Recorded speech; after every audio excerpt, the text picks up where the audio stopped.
कभी सुना है किसी को ये बोलते हुए कि मुझे ज़िंदगी में कुछ छोटा हासिल करना है? नहीं सुना होगा।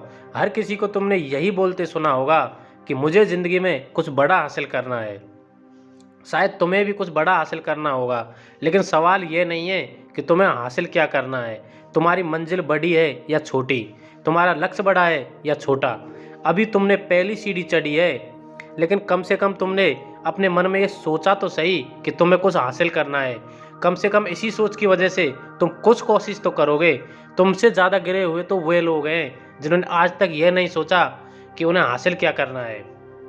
बड़े और छोटे का सवाल तो अभी शुरू भी नहीं हुआ, लेकिन यह तो केवल पहली सीढ़ी है। सोचने से कहाँ मिलते हैं तमन्नाओं के शहर, यह शायरी आपने ज़रूर सुनी होगी।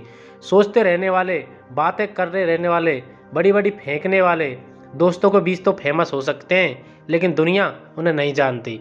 और अगर तुमने बात करना छोड़कर हकीकत में प्रयास करना शुरू कर दिया है, तो तुम दूसरी सीढ़ी चढ़ चुके हो। लेकिन केवल प्रयास करना ही काफ़ी नहीं होता दोस्त। कई बार प्रयास करने पर हमें असफलता मिलती है, हम निराश हो जाते हैं, हमें ऐसा लगने लगता है कि हम किसी काम के लायक नहीं हैं, हमारी किस्मत ही खराब है, और दूसरी सीढ़ी चढ़ने के बाद हम हार मान जाते हैं। लेकिन अगर आपने असफलताओं का सामना करने के बाद भी अभी तक हार नहीं मानी है, आप अभी भी जिद्दी बने हुए हो, तो आप तीसरी सीढ़ी चढ़ चुके हो। लेकिन क्या आपको मालूम है कि अगली सीढ़ी कौन सी है? अगली सीढ़ी है आत्म साक्षरता की, जहाँ पर आपको खुद को जांचना पड़ेगा, देखना पड़ेगा कि आपके अंदर ऐसी कौन सी कमी है जिसकी वजह से आप बाकी लोगों से पीछे हो। उसके बाद आपको अपनी उन कमियों के ऊपर काम करना होगा, खुद को और बेहतर बनाना होगा। और अगर आप ये काम लगातार करते आ रहे हो, खुद को बेहतर बनाते जा रहे हो, तो आप चौथी सीढ़ी भी चढ़ चुके हो। लेकिन अधिकतर लोग तो चौथी सीढ़ी तक पहुंचने से पहले ही नाकाम हो जाते हैं। लेकिन आप अगला कदम बढ़ाने वाले हो पांचवी सीढ़ी की तरफ, जो है प्रेम की सीढ़ी। आपने कई बार कृष्ण भक्तों को यह कहते सुना होगा कि उन्हें भगवान श्री कृष्ण से प्यार है, चाहे वह भक्त स्त्री हो या पुरुष। ये बात सुनने में थोड़ी अटपटी लगती है, क्योंकि अधिकतर भारतीय लोग इस बात का सार नहीं जानते।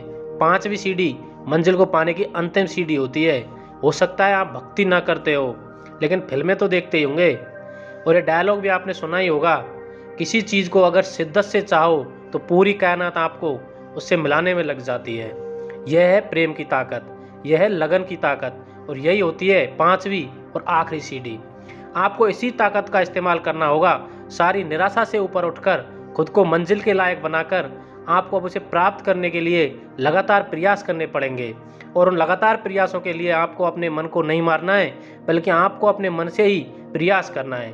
और कोई भी मनुष्य किसी भी चीज़, किसी भी वस्तु, लक्ष्य को पाने के लिए तभी मन से प्रयास करता है जब उससे प्रेम करता है।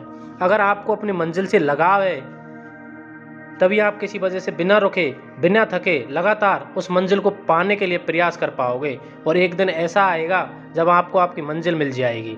दोस्तों, इस बात को और ज़्यादा खींचने की ज़रूरत नहीं है। जो लोग समझदार होंगे वे अच्छे से समझ गए होंगे कि मैं क्या कहना चाहता हूँ। अगर अभी भी समझ में नहीं आई है, तो इस वीडियो को फिर से एक बार देखना, इन बातों को समझने की कोशिश करना। अगर आप ये 5 सीढ़ियाँ चढ़ गए, इन बातों को समझ गए, तो फिर आपको किसी और वीडियो देखने की ज़रूरत नहीं होगी। तुम जिस मंजिल को पाना चाहोगे, वह मंजिल तुम्हारे कदमों में होगी। कैसी लगी हमारी वीडियो? कमेंट करके ज़रूर बताएं। और ऐसे ही और मोटिवेशनल वीडियो देखने के लिए हमारे चैनल को सब्सक्राइब करें।